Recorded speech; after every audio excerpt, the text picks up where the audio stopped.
Di ba tayo?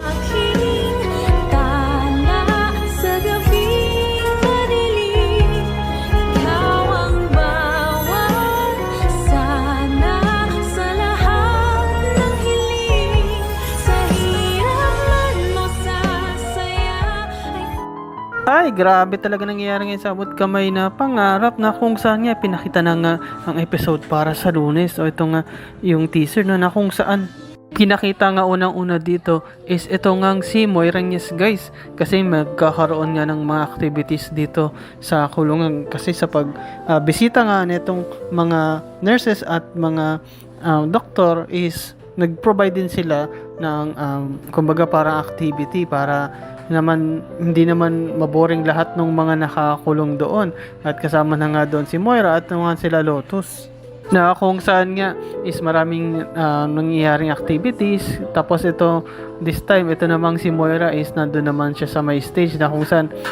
inaasar nga siya, no, kasi nga tinutot siya kasi nga itong si Moira, alam nyo naman na mula sa masama at magaspang na ugali is bigla na lang bumait-bait, no? Tapos nagbibigay pa siya ng about patungkol sa salita ng Diyos o ng Bible study.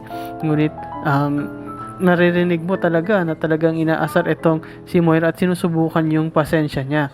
Ngunit makikita mo dito na kahit kinukutya siya is focus pa rin siya, no? Kahit nga ako nagugulat bakit kaya ang bait na ito ni Moira ngayon? Ano kaya nakain nito? O ano kaya ang pinaplano nito? Kung alam niyo guys, please comment down below at huwag niyo kalimutan mag-subscribe, no? Pero yun nga guys, dito nga nag-speech nga na lang itong si Moira at sinabi nga niya na regarding dun sa mga ka-apex ko noon, na alam ko naman na kayo ay bad trip sa akin noon. Alam ko na hindi nyo gusto yung kagaspangan at mga pinagagawa ko noon na hindi magaganda at yung ugali ko na hindi rin maayos, at humihingi na ako ng tawad. And yes guys, itong si Moira nakakagulat kasi talagang humihingi siya ng tawad. Medical Hindi mission lang, para nga doon sa mga kababaihan na nasa makikita mo na tila kulungan. sincere nga siya dito at sinasabi niya ito sa harapan ng maraming tao at nakamike pa, na sabi nga niya na alam ko na karamihan sa inyo o halos lahat sa inyo nainis sa akin. Makita mo dito sa mukha ng mga nurses doon, ano, na tila hindi sila kumbinsido sa sinasabi ni Moira. Pero ang titignan mo parang nakaawa din kasi nakakulong na nga yung tao tapos humingi na nga ng sorry tapos di mo pa papatawarin, ano. Pero dito si Nurse Eva talaga nag-iisip kung talagang totoo ba to? Totoo bang si Moira to? Ano kaya nakain nito, no? Totoo kaya na nagbabago na siya? Nagpapakabait?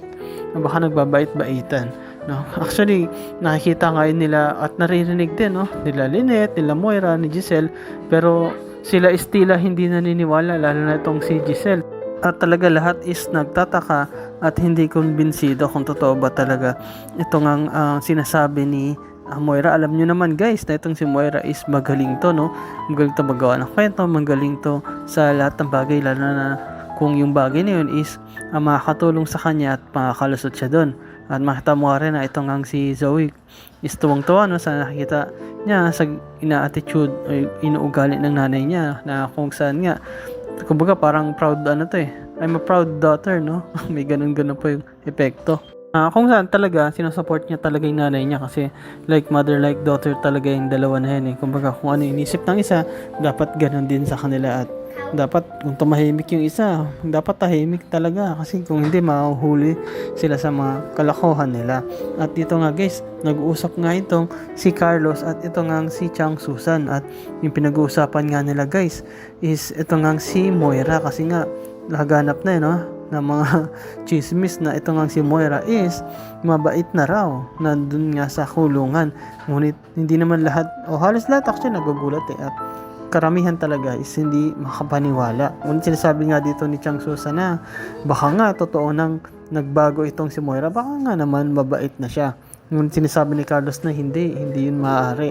Hindi dapat na nagsasama itong si Lynette at itong si Moira. Yes guys, may hugot dito si Carlos, kasi matandaan ninyo, galit ito kay Moira kasi itong si Moira pala ang nagpa-kidnap, no? Dito nga kay Lynette, at muntik pa nga makidnap talaga si Lynette at masaktan dahil dito. Ngunit kumbaga parang na-blackmail lang itong si Carlos ni Moira na kung saan kung hindi siya tutulungan is pwede rin siyang isabit sa kaso, kaya nagpipigil ang action itong si Carlos dito kay Moira. Hindi niya lang masabi ito kay Chang Susan kasi baka nga mabista pa, no? Kumbaga sila pa yung madamay pa talaga sa pagkakakulong, pero yun nga, wala talagang tiwala dito si Carlos. Kung sinasabi nga ni Chang Susan na hindi, kasi pwede naman talaga magbago ang isang tao, lalo na yung mga napupunta sa kulungan kahit gaano yung kasama. Ngunit sinasabi nga mismo ni Carlos na hindi ako naniniwala. Bakit? Kasi si Moira is traitor yan. Yes guys, no? Talagang may laman yung at hugot yung sinasabi ni Carlos, which is totoo, no? Pwedeng ganun. Bakit? Kasi nga, kung matandaan ninyo nung last episode din, pinapaamin nga ni Giselle itong si Moira kung sino yung kasabwat niya. Ngunit itong si Moira is hindi niya sinabi yung totoo. So, ibig sabihin, ang ginagawa ngayon ni Moira is pakitang tao lang. Kumbaga parang ginagawa niya lang ito, nagbabait-baitan. Kung ano man yung plano niya is makikita natin yan sa susunod na mga episode. Pero yun nga guys, na ito nga, no, sa ginagawa ni Moira na pagpapakabait is talagang pakitang tao lang yan, pero umi-epekto ito sa iba, kahit nga dito kay Dr. Ray na kung saan nga sabi niya mukhang napapabilib na nga ito kay Moira. At actually parang naniniwala na nga rin siya, pero kung isipin mo, no, ang bilis talagang mauto din ng mga to eh.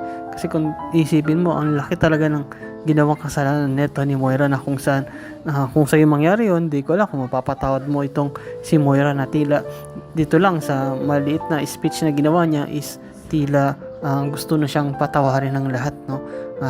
Makita natin na tila nagre-react nga sila doon kasi mga mabait talaga itong mga to eh, malambot din yung mga puso, minsan madali lang din utuin, pero dito guys pinakita na nagkakaroon pa rin sila ng activity, sabi nga tuloy-tuloy para maging masaya at syempre para maging magkaroon din ng prize yung bawat isa.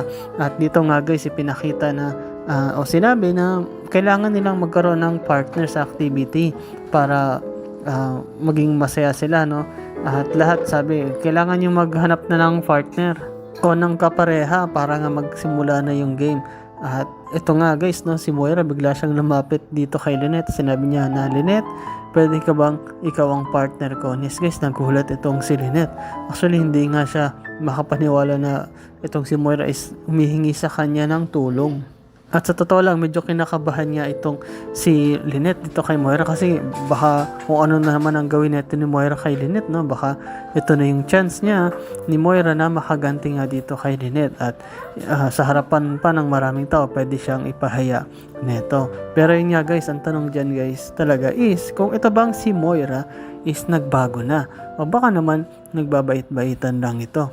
At ito kayang si RJ, ano kayang gagawin niya para maprotektahan itong si Nanina at itong si Lynette at itong si Carlos, ano kayang gagawin niya para din maprotektahan itong si Lynette kasi natatakot nga siya dito kay Moira baka gumawa ng kalokohan. At ano kaya mangyari dyan guys, yung full episode yan sa Lunes. At yun lang guys, salamat sa panonood sa aking channel, sa inyo pag-like, pag-comment at pag-share. At yun lang guys, ingat palagi, bye bye.